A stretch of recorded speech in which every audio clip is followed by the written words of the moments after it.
Halo teman-teman, jumpa lagi di channel Tutors Master. Pada kesempatan kali ini kita akan membahas soal masih tentang SKD, tapi kita bahas soal yang mencakup TKP ya, tes kepribadian ya. Satu hal yang perlu teman-teman pahamin bahwa di setiap SKD itu ada 3 macam soal dan setiap soal itu punya passing grade yang berbeda-beda. Soal pertama TWK, soal kedua TIU, soal ketiga TKP, ya. Dan setiap sistem penilaiannya pun juga nggak sama ya. Jadi kalau TWK sama TIU itu setiap benar dapat poin, salah nggak dapat poin ya. Artinya di soal TIU sama TWK itu dari 5 opsi cuma satu yang benar ya. Tapi kalau TKP ini agak sedikit beda untuk penilaiannya karena setiap opsi itu ada poinnya dari 1 sampai 5. Tugas kita adalah bagaimana menemukan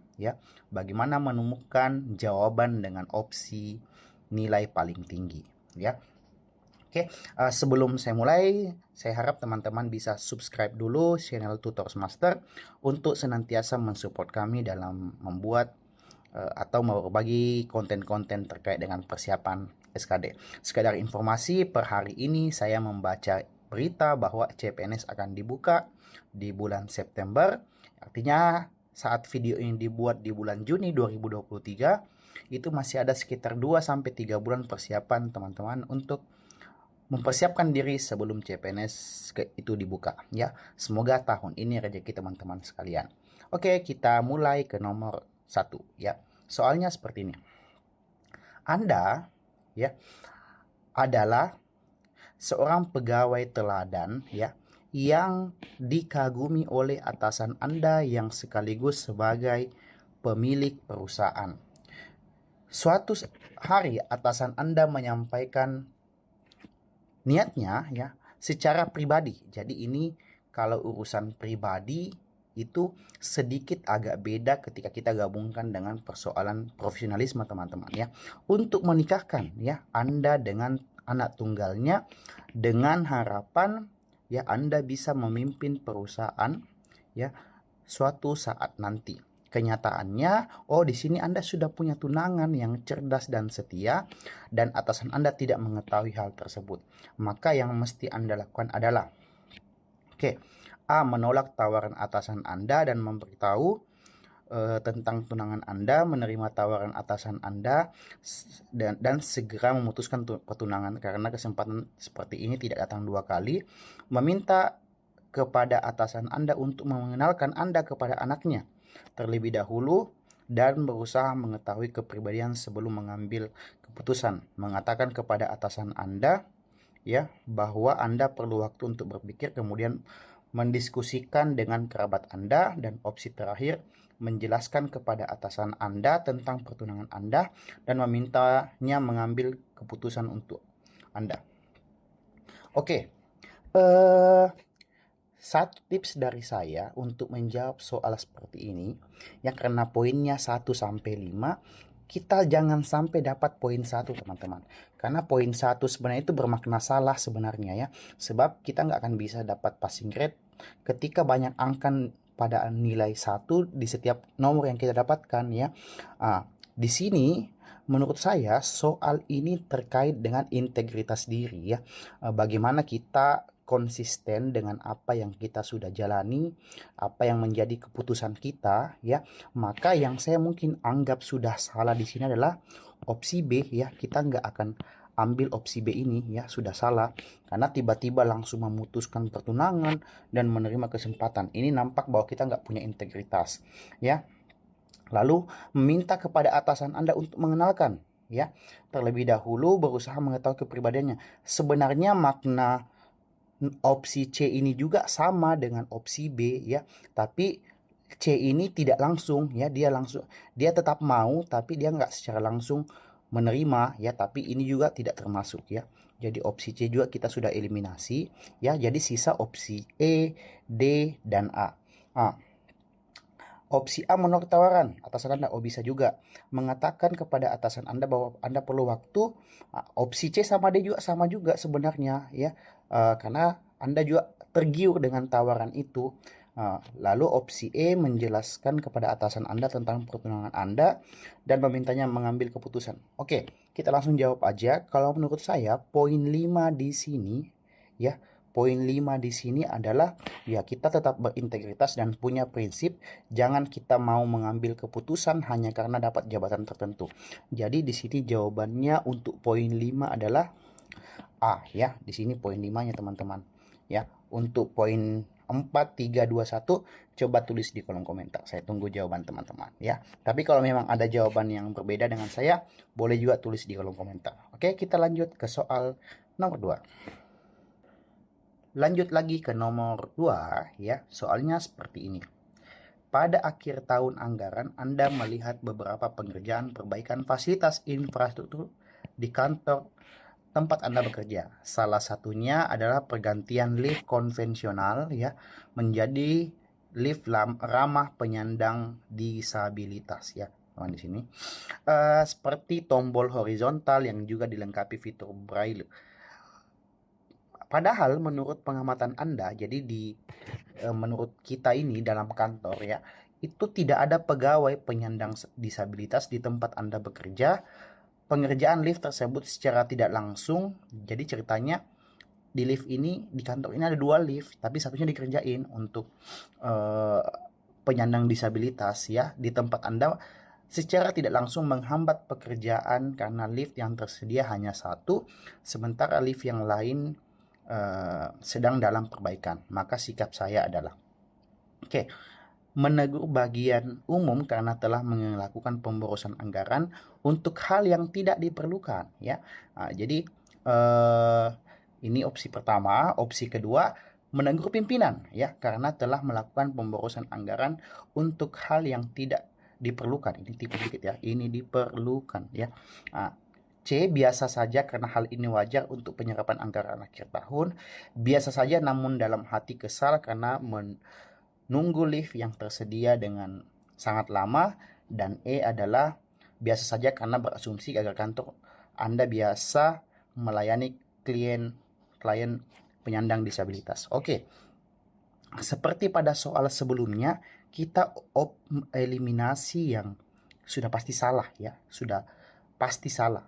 Ini opsi A itu sudah tidak bagian dari pilihan ya. Opsi B pun juga, apalagi menegur pimpinan ya. Di sini sisa opsi C, D, dan E. Asal sebagai informasi teman-teman, penyandang disabilitas itu sebenarnya sudah punya tempat, jangankan sebagai klien ya, sebagai klien dia pun juga sudah punya tempat untuk sebagai pelaksana tugas di suatu instansi pemerintah ya, karena di setiap jalur CPNS itu selalu dibuka untuk khusus penyandang disabilitas teman-teman. Artinya bahwa memang ruang untuk terbuka bagi penyandang disabilitas sangat penting, sangat perlu. Maka di sini ya untuk jawaban opsi 5-nya ya, opsi 5-nya menurut saya adalah opsi E ya. Ini poin 5-nya. Kenapa? Ya, nanti kalau CPNS dibuka pasti selalu ada jalur untuk penyandang disabilitas. Jangankan untuk lift ya, jadi jalur untuk bekerja pun sudah ada. Makanya kita perlu juga menyediakan hal-hal terkait dengan pelayanan publik yang bagi teman-teman kita yang penyandang disabilitas. Jadi opsinya adalah yang jawaban maksimal adalah opsi E ya. Kalau ada jawaban lain boleh tulis di kolom komentar. Lanjut ke nomor selanjutnya. Soal nomor 3 ya, bunyinya seperti ini. Seorang perempuan tiba-tiba memotong antrian dengan alasan pesawatnya akan segera berangkat. Pada saat yang sama ya, Anda sedang mengantri pemeriksaan keamanan di bandara. Sementara itu Anda juga mendengar pengumuman bahwa penerbangan Anda juga akan segera berangkat. Apa yang mesti kita lakukan? Ingat, dalam setiap penyelesaian konflik jangan sampai ada konflik ya. Ingat, penyelesaian konflik jangan sampai ada konflik ya. Itu kuncinya dari saya supaya bisa menghindari poin-poin yang bernilai 1 ya. Cari di sini yang ada konfliknya, ya. Eh, Opsi C di sini membentak, ya. Ini bukan kriteria kita lagi, ya. Kita nggak bisa pakai ini, ya. Membentak sorry, saya hapus dulu lah supaya jelas, ya. Itu kita hapus dulu. Membentak perempuan, ya, membentak perempuan tersebut sambil bergerak mendahulunya kembali, ini bisa berpotensi konflik kembali sebab kita nggak punya penjelasan, kita nggak menjelaskan terlebih dahulu kenapa sih kita mau lagi kembali ke posisi awal. Jadi opsi C ini sudah kita nggak pakai, ya teman-teman, karena mungkin poinnya paling rendah, ya. Opsi A, berusaha menahan omelannya sambil melototkan mata kepada perempuan tersebut. Ini juga punya potensi konflik, ya. Kita nggak pakai juga, ya. Melihat orang-orang dengan tatapan yang sinis itu juga membuat orang nggak nyaman. Walaupun kita juga merasa benar dengan kondisi seperti itu. Dengan tenang meminta perempuan tersebut kembali ke antrian, ya. Ini juga bisa. Kita simpan dulu. Opsi B, meminta bantuan petugas menangani perilaku perempuan tersebut, ini juga bisa, ya. Lalu sambil tersenyum memberitahu bahwa kita juga mengalami kondisi yang sama. Jadi di sini tinggal opsi B, opsi D, dan opsi E. Itu mungkin poin 5, 4, dan 3, ya. Sisa bagaimana kita menemukan poin 5-nya. Menurut saya secara pribadi ketika berada pada kondisi tersebut, ya, yang paling bijak adalah opsi E, ya. Opsi E, sambil tersenyum kita coba menjelaskan bahwa kondisi kita juga sama, jadi tolong sama-sama antri. Namun ketika itu nggak diterima pembahasannya, barulah kita mungkin meminta ke petugas bandara untuk menyelesaikan persoalan tersebut, ya. Jadi ingat, penyelesaian konflik jangan sampai ada konflik lagi yang muncul, ya. Sebab masalah nggak akan selesai kalau penyelesaian konflik, akan timbul konflik yang lain, ya. Maka jawabannya untuk nomor 3 itu adalah E. Menurut teman-teman, kalau ada jawaban lain silahkan tulis di komentar. Dan kira-kira untuk poin 1 sampai 4 yang mana ya jawabannya? Silahkan tulis di kolom komentar. Kita lanjut ke soal nomor 4. Sebelum lanjut ke nomor 4, saya mengingatkan ke teman-teman yang belum subscribe, silahkan subscribe dulu channel kita untuk bisa support kami untuk senantiasa berbagi ke teman-teman sekalian. Lanjut ke soal nomor 4. Soalnya seperti ini. Pada suatu hari Anda ditugaskan, ya, di daerah rawan konflik. Saat Anda menuju ke tempat tugas, ya, ini tugaskan, ya, maaf, ngetiknya salah. Tiba-tiba terjadi konflik antara warga dan Anda melihat anak kecil, ya, yang terjebak di tengah-tengah konflik. Maka yang Anda lakukan adalah, ya, kata kunci dari soal ini adalah tidak ada pekerjaan yang sukses ketika ada nyawa yang kita nggak bisa selamatkan, ya. Dalam dunia pekerjaan profesional, kita senantiasa menjunjung tinggi bagaimana keselamatan nyawa sesama manusia itu penting, ya. Itu kata kunci yang bisa sampaikan. Oke, poinnya di sini, tidak ikut campur dan tetap fokus menyelesaikan pekerjaan sesuai dengan yang ditugaskan. Menurut saya kita tidak usah pakai opsi yang opsi yang A ini, ya, sebab sangat memunculkan atau berasumsi sangat acuh terhadap kepedulian sosial, ya. Jadi opsi A itu tidak kita masukkan dalam opsi. Ini mungkin poin yang paling rendah. Lanjut, memperhatikan anak tersebut dengan prihatin sambil berdoa. Ini masih ada empatinya walaupun cuma sekitar 10%, ya teman-teman. Kita simpanlah, ya, kita simpan. Menyelamatkan anak kecil tersebut meski pekerjaan Anda terbengkalai. Ini bisa juga kita simpan dulu. Menyelamatkan anak kecil tersebut dengan menghitung resikonya. Ini juga bisa. Dan menyelesaikan penugasan terlebih dahulu kemudian menyelamatkan anak kecil tersebut. Ini yang saya jelaskan tadi di awal, ya, bahwa tidak ada pekerjaan yang berhasil ketika kita punya kesempatan untuk melakukan hal-hal yang berkaitan dengan nyawa manusia, apalagi anak kecil, tapi kita nggak dahulukan pekerjaan sukses itu dulu, ya. Maka saya berasumsi bahwa opsi E juga itu adalah poin yang mungkin kecil, ya, antara 1 dan 2. kita tinggal fokus pada opsi B, opsi C, dan opsi D. Menurut saya di sini yang paling tinggi poinnya ya, itu adalah opsi C ya. Menyelamatkan anak tersebut meski pekerjaan Anda terbengkalai. Jadi ketika Anda sudah terbengkalai tapi berhasil menyelamatkan nyawa dan bisa klarifikasi ke pimpinan, mungkin itu bisa menjadi bahan pertimbangan untuk Anda tidak mendapat punishment atau sanksi-sanksi tersebut selama Anda bisa membuktikan bahwa memang apa yang Anda lakukan itu sesuai dengan norma sosial di tengah masyarakat ya. Mungkin jawabannya adalah C. Mungkin opsi nomor 4 itu adalah D ya teman-teman, yang dengan poin 4 ya. Poin 3 sampai 1 silakan tulis di kolom komentar. Lanjut ke soal terakhir. Nomor terakhir ya, soalnya seperti ini.